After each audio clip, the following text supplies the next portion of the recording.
Hello viewers, welcome to my channel Pooja Srinivas. ఇవాళ నేను exercise 13.1 probability చెప్పబోతున్నాను. వీడియోలోకి వెళ్ళే ముందు ఇంకా ఎవరైనా నా ఛానల్ని సబ్స్క్రైబ్ చేయకపోతే ప్లీజ్ డూ సబ్స్క్రైబ్. అండ్ ఇంకా ప్రీవియస్ వీడియోస్ అనేవి ఇంకా ఎవరైనా చూడకపోతే ప్లీజ్ వెళ్ళి చూడండి. సో దట్ ఇప్పుడు చెప్పే 13.1లో ఫార్ములాస్ అనేవి మీరు ప్రీవియస్ వీడియోస్లో చూస్తే అర్థమవుతుంది. First one, complete the following statements. ఇక్కడ కొన్ని స్టేట్మెంట్స్ ఇచ్చారు, మనకి 5 స్టేట్మెంట్స్ అనేవి ఇచ్చారు. ఈ 5 స్టేట్మెంట్స్కి ఆన్సర్స్ అనేవి ఎలాగా ఉంటాయో ఇప్పుడు మనం చూద్దాం. First one, probability of an event E plus probability of the event not E. ఇక్కడ ఏమని అడుగుతున్నాడంటే probability of an event E అంటే probability of an E plus probability of E not. మీరు ప్రీవియస్ వీడియో చూస్తే దీనికి ఈజీగా ఆన్సర్ చెప్తారు. అంటే P of E plus P of not E equals to ఎప్పుడైనా 1 ఉంటుంది. ఓకే, ప్రాబబిలిటీ ఎప్పుడు 1 ఉంటుంది. So the answer is 1. Second one, the probability of an event that cannot happen is dash. Such an event is called dash. ఒక example చెప్తాను. Dice తీసుకొని throw చేసినప్పుడు 6 ఫేజెస్లో ఏదో ఒక ఫేజ్ అనేది ప్రాబబిలిటీ వస్తుందని మనం చెప్తాం. కానీ ఎప్పుడైతే మనకి 7th ఫేజ్ కావాలి అంటే డైస్లో 6 ఫేజెస్ మాత్రమే ఉంటాయి, 7th ఫేజ్ అనేది ఉండదు. కాబట్టి దాని ప్రాబబిలిటీ ఏమవుతుంది? 0 అవుతుంది. ఇక్కడ P of E equals to 0 అవుతుంది. అంటే 0 అవుతుంది. కెన్ నాట్ హ్యాపెన్ అంటే 0. Such an event is called. ఆ ఈవెంట్ని మనం ఏమంటామంటే ఇంపాసిబుల్ ఈవెంట్ అంటాం. Third one, the probability of an event that is certain to happen is dash. Such an event is called అంటే 6 ఫేజెస్లో ఏదో ఒక ఫేజ్ వస్తుంది కాబట్టి ప్రాబబిలిటీ ఏమవుతుంది? 1 అవుతుంది. ఓకే, 1 అవుతుంది. Such an event is called అంటే ఏదో ఒకటి వస్తుంది కాబట్టి దాన్ని మనం ఏ ఈవెంట్ అంటాం? షూర్ ఈవెంట్ అంటాం. షూర్ ఈవెంట్ అంటాం. ఇవి అన్నీ నా ప్రీవియస్ వీడియోలో నేను ఆల్రెడీ డిస్కస్ చేశాను. ఒకసారి ఇంకా ఎవరైనా చూడకపోతే వెళ్ళి చూడండి. Fourth one, the sum of the probabilities of all the elementary events of an experiment is. ఎప్పుడైనా ప్రాబబిలిటీ లెస్ దాన్ 1 ఉంటుంది. So the answer is 1. ఇది మనం ఎలా చెప్తామంటే 1 అని ఎక్స్పెరిమెంటల్ ఆర్ ఎంపెరికల్ ప్రాబబిలిటీని యూస్ చేసుకొని మనం ఇక్కడ 1 అనేసి చెప్తాం. Okay. Fifth one, the probability of an event is greater than or equal to dash and less than or equal to dash. The probability of an event is greater than or equal to dash and less than or equal to dash. అంటే the probability of an event is greater than or equal to 0. Okay, greater than or equal to 0 and less than or equal to 1. Okay, ఈ ఫార్ములాని మనం base చేసుకొని ఇక్కడ 0 and 1 అనేది రాసాం. Okay. Second Roman, which of the following experiments have equally likely outcomes? Explain. ఇక్కడ కింద కొన్ని cases ఇచ్చాడు, ఆ కేసెస్ని మనం ఎక్స్ప్లెయిన్ చేయాలి. అంటే అవి ఈక్వల్లీ లైక్లీ అవుట్కమ్సా ఆర్ ఎల్స్ కాదా అని మనం ఇక్కడ ఎక్స్ప్లెయిన్ చేయాలి. First one, A driver attempts to start A car. The car starts or does not start. అంటే ఇక్కడ ఏం చెప్తున్నారు? ఒక డ్రైవర్ కార్ని స్టార్ట్ చేయడానికి అటెంప్ట్ చేశాడు. ఇక్కడ ప్రాబబిలిటీ ఏమంటున్నారు? The car starts or does not starts. అంటే ఇక్కడ కార్ అనేది స్టార్ట్ అవ్వచ్చు లేదా అవ్వకపోవచ్చు. అంటే ఇక్కడ అవుట్కమ్స్ ఎన్ని ఉన్నట్టు? టోటల్ నెంబర్ ఆఫ్ అవుట్కమ్స్ 2 ఉన్నట్టు. ఐదర్ కార్ అనేది స్టార్ట్ అవుతుంది లేదా అవ్వదు. ఓకే, ఐదర్ కార్ అనేది స్టార్ట్ అవుతుంది లేదా అవ్వదు. అంటే 2 టోటల్ అవుట్కమ్స్ ఈక్వల్స్ టు 2. మరి నంబర్ ఆఫ్ ఫేవరబుల్ అవుట్కమ్స్ ఏమవుతుంది? 1 అవుతుంది. ఎందుకు? ఐదర్ స్టార్ట్ అయినా అవుతుంది లేదా అవ్వదు. సో 1/2.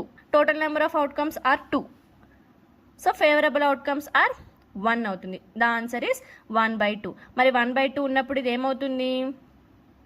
1/2 ఉన్నప్పుడు మరి ఇది ఈక్వల్లీ లైక్లీ అవుతుంది. Okay, equally likely. 1 ఉన్నప్పుడు 1/2 ఉన్నప్పుడు ఈక్వల్లీ లైక్లీ అవుతుంది. ఎందుకు? Since both have same probabilities. Okay, both have the same probabilities. Second one, a player attempts to shoot a basketball she or he shoots or misses the shot. ఒక player ఏం చేశాడు, బాస్కెట్బాల్ని shoot చేయడానికి try చేస్తున్నాడు. Either shoot అయినా చేస్తాడు లేదా miss అయినా చేస్తాడు. ఇక్కడ కూడా ప్రాబబిలిటీ ఏంటి, షూట్ ఆర్ మిస్ అనేది టోటల్ నెంబర్ ఆఫ్ అవుట్కమ్స్ అవుతుంది. షూట్ అయినా చేస్తాడు లేదా మిస్ అయినా చేస్తాడు కాబట్టి 1/2. ఇక్కడ కూడా ఈక్వల్లీ లైక్లీ. ఓకే, ఇది కూడా equally likely. Here also since both have same probability. Third one, a trial is made to answer a true or false question. The answer is right or wrong. Same here also, either true అయినా ఉంటుంది లేదా false అయినా ఉంటుంది answer. ఇక్కడ కూడా 1/2 అవుతుంది. Okay. Fourth one, a baby is born, it is a boy or girl. ఇక్కడ కూడా బేబీ బాయ్ అయినా అవ్వచ్చు లేదా గర్ల్ అయినా అవ్వచ్చు. ఓకే, అప్పుడు 1/2 అనేసి మనం ప్రాబబిలిటీ చెప్తాం. ఇది కూడా equally likely. This is also equally likely. Okay. Third one, if P of E equals to 0.05, what is the probability of not E? ఇక్కడ probability P of E equals to 0.05 ఇచ్చాడు. ఇంకా what is the probability of not E అంటే probability of not E మనం find out చేయాలి. ఎప్పుడైనా మ్యాథమెటిక్స్లో మనం solution start చేసేటప్పుడు given అంటే అక్కడ ఏమి ఇచ్చారు క్వశ్చన్లో అది మనం గివెన్లో రాసేయాలి. Given P of E equals to 0.05 ఇక్కడ ఇచ్చాడు. మరి ఇక్కడ మనం ఏం ఫైండ్ అవుట్ చేయాలి, probability of not E. Probability of not E ఎంతనో మనం ఫైండ్ అవుట్ చేయాలి. మరి ఇది ఎలా ఫైండ్ అవుట్ చేయాలి అంటే దీనికి ఒక ఫార్ములా ఉంది. P of E plus P of E naught equals to 1. Okay, ఈ ఫార్ములాని యూస్ చేసుకొని మనం P of not E అంటే ప్రాబబిలిటీ ఆఫ్ నాట్ E మనం ఫైండ్ అవుట్ చేస్తాం. P of E 0.05 అని క్వశ్చన్లో ఇచ్చాడు కాబట్టి ఈ P of E ప్లస్లో మనం 0.05 పెడదాం. ప్లస్ మనం ఇప్పుడు ఫైండ్ చేయాల్సింది ఏంటి, P of not E. P of not E find out చేయాలి కదా. P of not E value ఇవ్వలేదు కాబట్టి P of not E equals to 1. ఏమీ లేదు, ఇక్కడ P of E ఇచ్చాడు, దాన్ని మనం తీసుకెళ్ళి ఈ ఫార్ములాలో సబ్స్టిట్యూట్ చేసి యాజ్ ఇట్ ఈస్ రాసాం. రాసిన తర్వాత మనకి కావాల్సింది ఏంటి, P of not E. P of not E కాబట్టి మనం ఇక్కడ P of not E equals to ఈ 0.05ని మనం రైట్ సైడ్ తెచ్చుకున్నప్పుడు ఏమవుతుంది, 1 ఇక్కడ పాజిటివ్ ఉన్నది ఇక్కడ నెగటివ్ అవుతుంది, -0.05. ఓకే, ఇప్పుడు ఈ 1 ఇక్కడ 1 - 0.05 చేస్తే మనకి P of not E వస్తుంది. 1 - 0.05 చేసి చూద్దాం. 1.00 - 0.05. So 10 - 5 is 5. Here 9 0. So P of not E equals to ఏమవుతుంది, 1 - 0.05 is 0.95. This is the answer. Fourth question, a bag contains lemon flavored candies only. Malini takes out one candy without looking into the bag. What is the probability that she takes out? ఇక్కడ ఒక బ్యాగ్లో only lemon flavoured candies మాత్రమే ఉన్నాయి, మిగతా ఇంకా ఏమీ లేవు. Only lemon flavoured candies మాత్రమే ఆ బ్యాగ్లో ఉన్నాయి. మాలిని అనేటమ్మ takes out 1 candy without looking in to the bag. Malini బ్యాగ్లోకి చూడకుండా ఒక క్యాండీని తీస్తుందంట. తన బ్యాగ్లో నుంచి ఏ క్యాండీ తీస్తుందో ప్రాబబిలిటీని మనం ఇక్కడ ఫైండ్ అవుట్ చేయాలి. కింద ఒక 2 కేసెస్ ఇచ్చారు. ఫస్ట్ కేసు వచ్చేసి an orange flavoured candy, second case వచ్చేసి a lemon flavoured candy. And orange flavoured candy అన్నప్పుడు మనకి అర్థం అవ్వాల్సింది ఏంటి, ఇక్కడ ఆ బ్యాగ్లో ఓన్లీ లెమన్ ఫ్లేవర్డ్ క్యాండీస్ మాత్రమే ఉన్నాయి, ఆరెంజ్ ఫ్లేవర్డ్ క్యాండీస్ లేవు.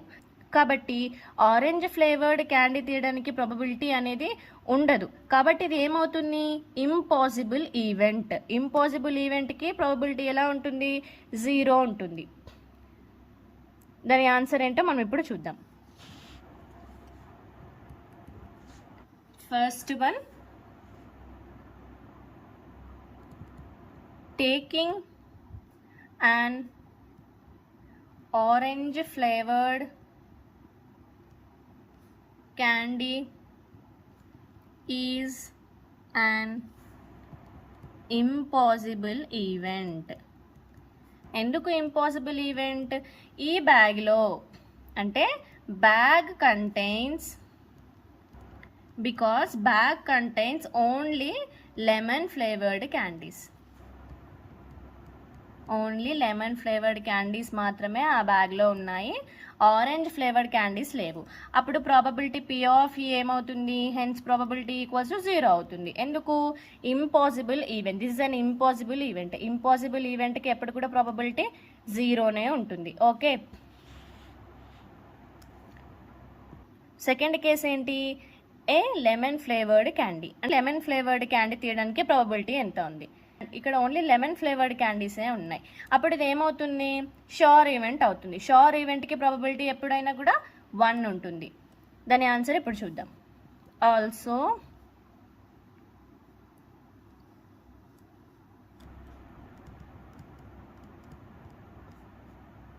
Taking a lemon flavoured candy is a sure event. మరి షోర్ ఈవెంట్కి probability P of E equals ఎప్పుడు కూడా 1 ఉంటుంది.